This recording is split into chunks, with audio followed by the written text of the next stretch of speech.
Selamat pagi saudara-saudara yang terkasih dalam Tuhan Yesus Kristus. Kita berjumpa kembali dalam sapaan dan renungan pagi GKI Salatiga. Hari ini Jumat 25 Juni 2021. Bersama saya Pendeta Yifta Setiawan Trisgunadi. Sebelum membaca dan merenungkan firman Tuhan, mari kita berdoa. Bapa di surga, terima kasih untuk kesehatan, terima kasih untuk hidup yang masih Tuhan karuniakan kepada kami. Kami akan kembali melakukan pekerjaan dan berbagai aktivitas kami hari ini. Namun sebelumnya kami akan merenungkan sabda-Mu untuk menjadi pegangan dan tuntunan bagi kami dalam menjalani kehidupan ini dengan berbagai hal yang terjadi di dalamnya. Mohon pimpinan Roh Kudus bagi setiap kami. Dalam nama Tuhan Yesus Kristus, Sang Firman Hidup, kami naikkan doa kami. Amin.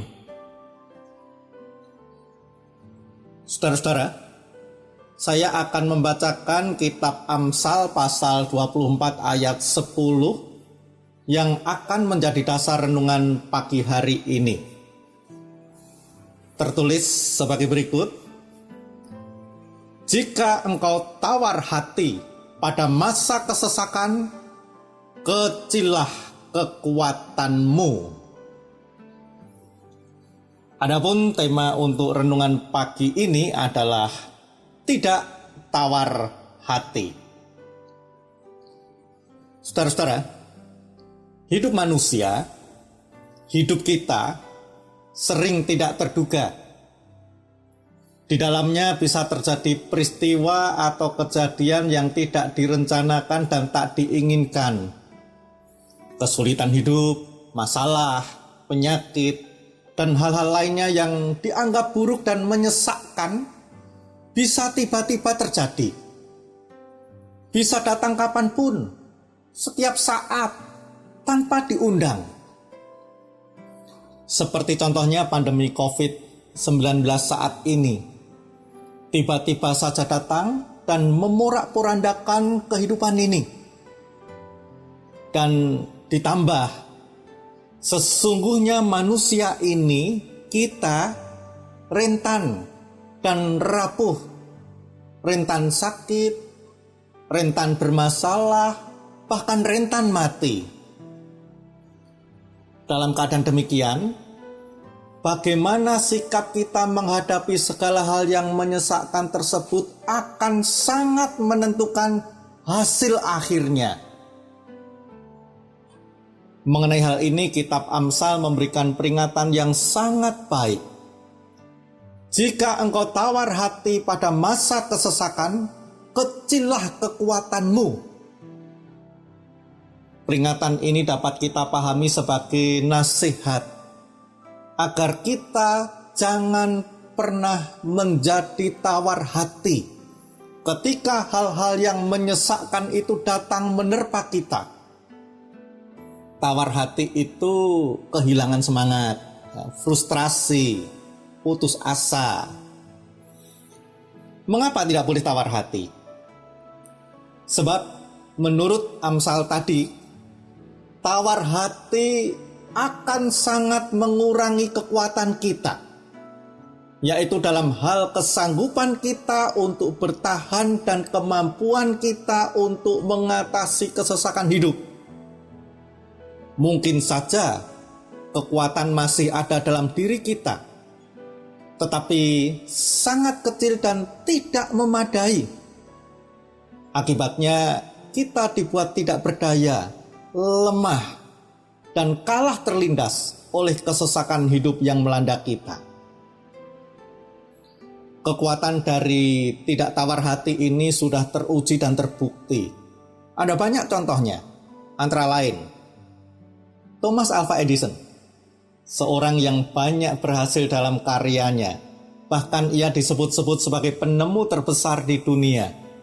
Namun demikian, tidak berarti semua hasil temuannya ia peroleh dengan mudah. Dalam prosesnya ia banyak mengalami kesulitan, bahkan berkali-kali mengalami kegagalan. Tetapi ia tidak pernah menjadi tawar hati. Ia tidak pernah menyerah. Setiap mengalami kegagalan, ia selalu mencoba dan mencobanya lagi, walaupun sampai ribuan kali. Konon kabarnya, pernah dilakukan survei terhadap para lanjut usia. Dan menurut survei itu, lansia yang dekat dengan Tuhan dan tidak tawar hati dengan hidupnya, umumnya jauh lebih ceria dan sehat. Menurut informasi dari banyak dokter, pasien yang tidak menjadi tawar hati karena penyakit yang dideritanya, maka akan lebih sanggup bertahan dan mempunyai kemungkinan yang lebih besar untuk pulih dari sakitnya dibandingkan dengan mereka yang menjadi tawar hati. Dalam pengalaman pelayanan, kita pun acap kali melihat orang yang karena tidak tawar hati, maka meskipun dalam keadaan sakit, mereka tetap bisa menjadi berkat bagi orang lain. Pernah bukan kita melihat orang yang menderita sakit, ya tentu bukan penyakit menular, malah ikut bergabung dengan tim perkunjungan gereja, mengunjungi orang-orang yang sedang dalam keadaan sakit dan mendoakannya, bersaksi mengenai pengalamannya bagaimana ia sanggup menghadapi sakit yang dideritanya, dan sebagainya. Karena, sekali lagi, tidak tawar hati dengan keadaan yang dialaminya.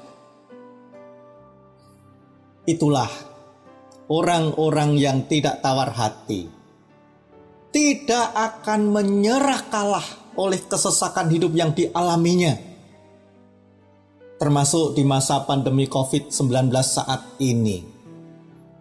Tidak tawar hati akan menjadi kekuatan yang memampukan kita untuk menghadapinya. Nah, apakah kita termasuk orang-orang yang tidak tawar hati? Saudara-saudara, alasan kita tidak boleh tawar hati adalah karena kita menjalani hidup kita ini tidak sendirian. Kehadiran Tuhan dalam hidup kita adalah sumber kekuatan dan penghiburan bagi kita dalam menghadapi kesesakan hidup yang memampukan kita menjadi orang-orang yang tidak tawar hati. Amin.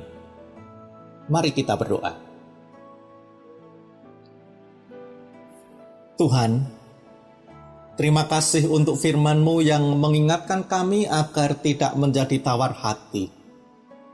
Tolonglah kami supaya mampu menjadi orang-orang yang tidak tawar hati tatkala mengalami kesesakan hidup. Tolong kami untuk dapat merasakan kehadiran-Mu dalam kehidupan yang kami jalani. Di dalam nama Yesus Kristus, Tuhan kami, yang selalu menyertai kami berdoa. Amin. Selamat pagi saudara-saudara, selamat beraktivitas dan selamat berkarya. Jangan pernah tawar hati. Tuhan memberkati.